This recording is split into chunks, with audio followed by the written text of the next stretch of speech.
Class. So for this lecture, we are going to look at the importance of creating a comprehensive syllabus, utilizing rubrics, and fostering student leadership in the classroom.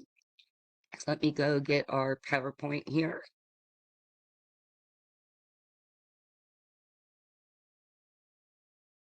All right, so we have to remember that as the educators, or even, as the psychologist in an educational setting, we're always looking for ways we can improve our pedagogical strategies and, create that comprehensive and engaging learning environment for our students. That's how we create more leadership in the classroom and then empower our students to become those positive agents of social change.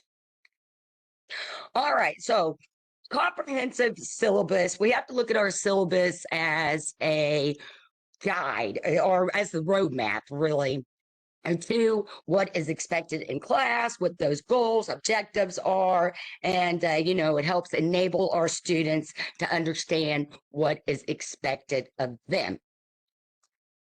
All right, so when it comes to the importance of creating a comprehensive syllabus, we have 1, 2, 3, 4 different components that we want to look up. Okay, so these are what help make a holistic comprehensive syllabus. It's going to be defining course expectations and objectives. It's going to enhance student accountability and responsibility. It's going to facilitate time management and planning. And then last, it's going to promote open communication and collaboration among our students. And, it's going to create a good student-teacher relationship there, right? Okay. So let's go back. Defining those course expectations and objectives. Like we said, that syllabus, it's going to be that roadmap. It's going to clearly outline what those objectives and goals are, and it's going to help students to understand what is expected of them in class. And so, that syllabus is going to provide that structural framework that's going to foster student engagement and motivation. All right. So, enhancing student accountability and responsibility. So, in addition to being a roadmap, we can look at that syllabus as a type of contract, because no matter what's going to happen in class, your syllabus is going to clearly define everything. So there shouldn't be too many questions of, oh, well, I didn't know I was supposed to do that for that assignment. It's like, yes, it's on the syllabus. You always want to refer your students back to the syllabus. And at the same time, too, you always want to encourage your students to reach out to you if they don't understand something, because, as the educators, our job is to, not just teach our students. Our job is also to make sure that our students are as successful as possible.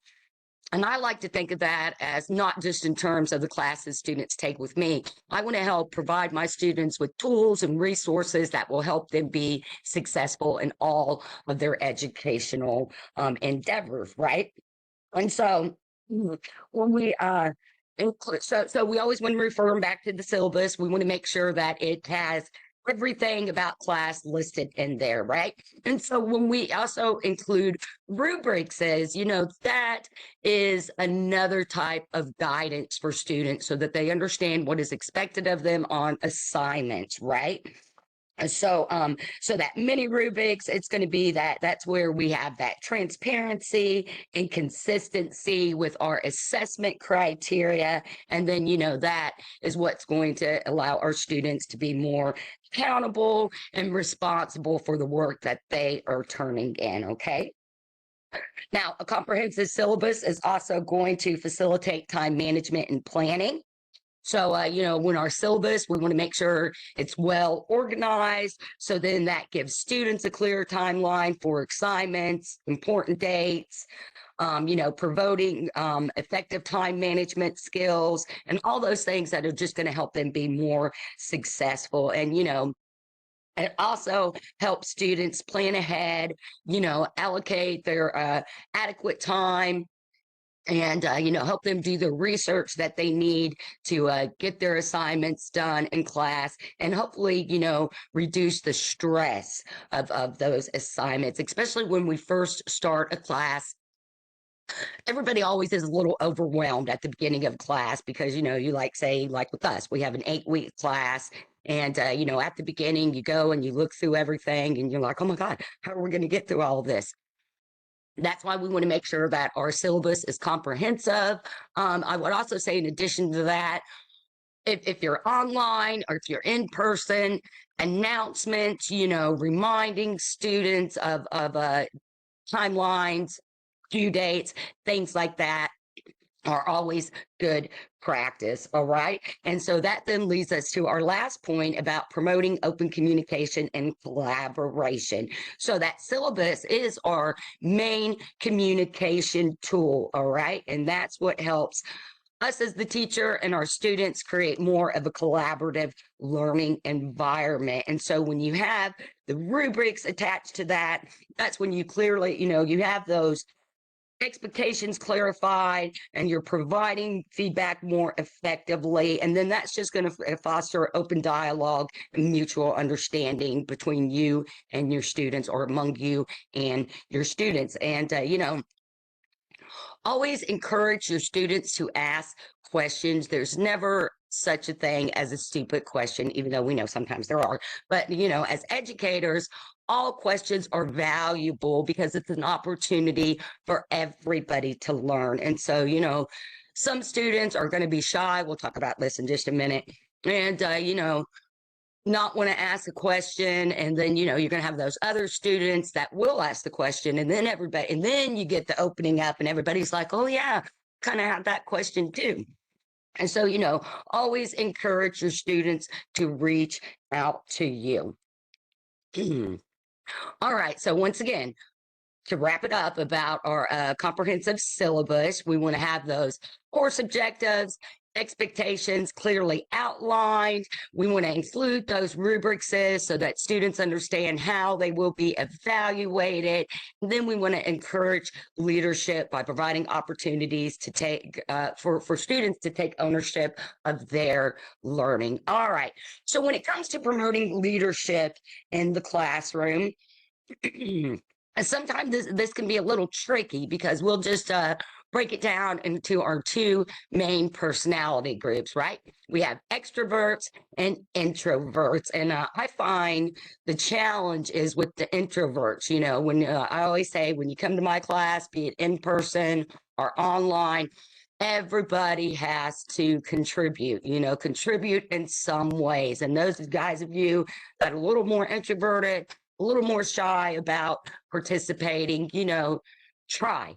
Nothing's going to hurt you by just trying to be more active and engaging in class. And that's kind of where that seating chart assignment that we did comes into play, because when you can figure out the different personalities in your classroom and you could put them in groups together, that's going to help those extroverts to kind of slow down and listen. And it's going to help those introverts kind of, find their voices and, want to speak up and be more engaging in the class. All right.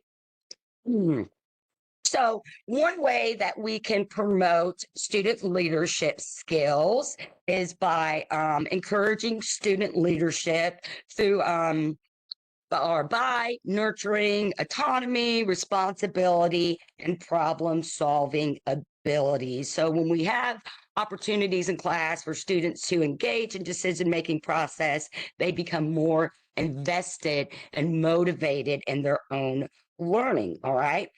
Another way we build student leadership skills is by fostering collaboration and peer support. So, I always tell my students, our class, this is our safe space for learning and growing together. Even me as the teacher, it's like we're all here.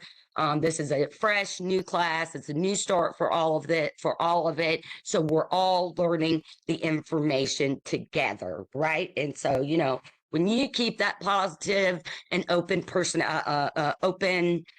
tone, I think is the best word, set in your classroom, that is going to encourage more engagement among your students. All right.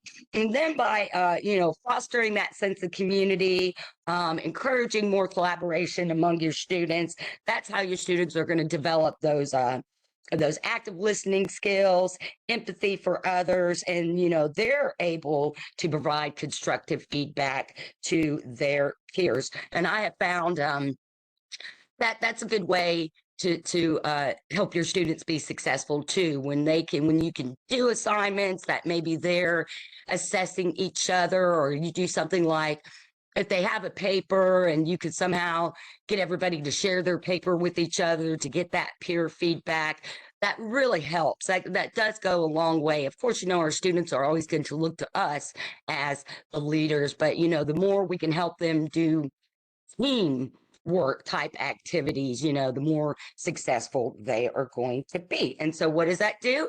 That empowers our students' decision-making process. So, that allows them to take ownership of their learning experience. And, when students can be responsible and accountable for their learning experience, they are going to be more excited and motivated about it. And so, way to increase motivation and engagement is by choices, having choices, involving students and setting classroom rules and procedures. And, that's going to definitely make students feel more empowered with their learning. All right, so we want to create that syllabus with our clear expectations. We want those rubrics attached to it so students are aware of how they're being assessed. They're getting that feedback that we're providing them. We want to encourage that collaboration and sense of community. And then we want to, provide those opportunities, those different types of assessments that will allow our students to take on the leadership roles within the classroom. All right. So basically, when we're able to successfully create a comprehensive syllabus, we have those rubrics laid out. This is going to support students' understanding of the course objectives, enhance their accountability, and promote effective time management. And so fostering student leadership, that's going to nurture collaboration. It's going to increase problem solving skills, and it's going to empower students with a sense of ownership in their learning process. So when we can employ these strategies in our own classrooms, we're creating that vibrant learning environment that cultivates lifelong learners, independent thinkers, responsible contributors to society. And then, like I always like to say, it helps make our students become those positive agents of social change. So, all right, guys, that concludes our lecture on the importance of creating a comprehensive syllabus with mini rubrics and fostering student leadership in the classroom. And so here are my references so that you guys have those. I always encourage you, everybody always has problems with APA. So, look at how I do it in those weekly guidances. And when I do these video lectures, you notice I always have a citation on each slide. If you're doing a paper, you always want to have one citation per paragraph, and then you always want to have those matching references. And a lot of students have trouble with APA. Just remember that APA follows a formula. It's always going to be who wrote it, so that's going to be the name. When did they write it? That's going to be your date. What is the name of it? That's, of course, the title of whatever that work is. And where did you get it? I think that's the one that messes us up, because that where did you get it is going to change depending on your source.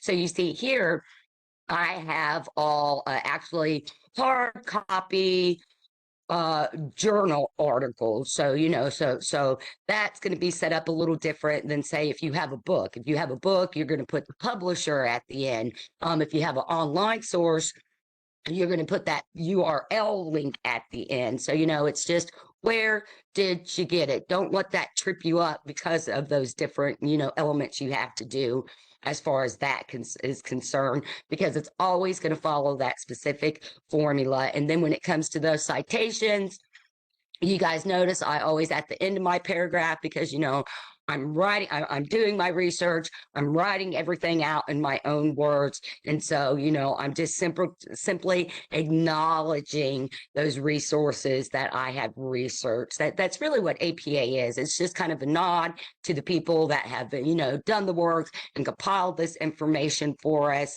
and it's also a way to show that we are being academic with our research. So think of it as if you come up with this great cake recipe and it's all your own and it's original, and then it starts getting spread around and nobody is giving you acknowledgement for it. How's that going to make you feel? It'd be like, no, wait, I came up with this. I should be getting credit for this recipe, right? Same thing with our resources that we're researching. APA is just a way of saying, here's what I read and where I got my information from. Thank you, researcher, for compiling this information for me. Oh, and third, it's also a way for you to encourage research among your peers and students, because they may be like, oh, well, I didn't come across that article when I was doing my research. I think based on what you wrote, I would like to go and read that article. So that wraps up our lecture for this week, guys. Everybody's doing a great job in class. If you need anything, please reach out to me. Continue striving for excellence, and I will see you in our discussions. Thanks, guys.